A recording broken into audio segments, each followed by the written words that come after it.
देखिए, हरियाणा प्रदेश का गठन 56-57 साल पहले हुआ था।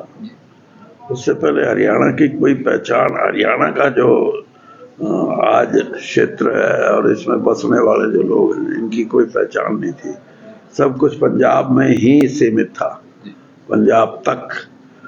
तो एक नई जो पहचान मिली हरियाणा राज्य बनने के बाद, तो वो प्रगतिशील राज्यों में गिना जाता था उस वक्त। और सभी जिसकी भी सरकारें रही, चाहे कांग्रेस की सरकार थी, चाहे उस समय के लोक दल की सरकार थी, और चाहे आज भाजपा की सरकार है, सबने प्रदेश की प्रगति के लिए काम बहुत कुछ किया। और ये भी सही बात है कि आज हम देश के जो विकसित राज्य हैं उनमें हमारी गिनती होती है, और उसमें योगदान काफ़ी हद तक नई जो ये सरकार है इसका भी रहा। इसने कई नई चीज़ें हरियाणा के अंदर जो शुरू की हैं, उसमें सबसे बड़ा प्रयोग या इस्तेमाल मैं कहूँ वो आईटी का है, इंफॉर्मेशन टेक्नोलॉजी का। उसके माध्यम से लोगों की बहुत सी ऐसी चीज़ें हैं, चाहे वो कृषि से संबंधित हैं, चाहे नौकरियों की बदली से संबंधित है, चाहे नौकरियां लगाने से संबंधित हैं। इनमें जो इंफॉर्मेशन टेक्नोलॉजी की शुरुआत हुई है वो एक नए अध्याय के रूप में है, लेकिन क्योंकि शुरुआती दौर है तो उसका जो इस्तेमाल करने वाले हैं उनको तकलीफ भी है। और मैं हमेशा ये बात कहता रहता हूँ कि इसको, ये जो शुरुआत है, इसको शुरुआती जो परेशानी लोगों को हो रही है उसके लिए कुछ रिलैक्सेशन रखी जाए। जैसे किसी ने कोई फॉर्म भरा है, अब वो सेलेक्ट भी हो गया, बाद में पता लगा कि जो फॉर्म में कोई ऐसी गलती, कोई ऐसा टिक मार्क हो गया जो उस कैटेगरी में वो फॉल नहीं करता, तो उसका नुकसान तो उस बच्चे को हो गया ना, जो सिलेक्शन के बाद इस चीज पे बाहर निकलना पड़ा उसको।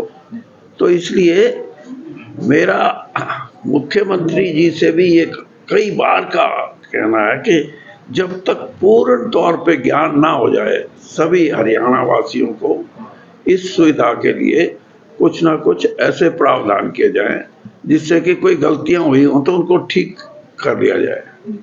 सर, भाजपा का इतिहास रहा है सर, वो निरंतर अभी 3-4 स्टेटों में उन्होंने सीएम कैंडिडेट नहीं उतारे, तो क्या हरियाणा में भी सीएम कैंडिडेट चेंज कर सकती है क्या कुछ कहीं?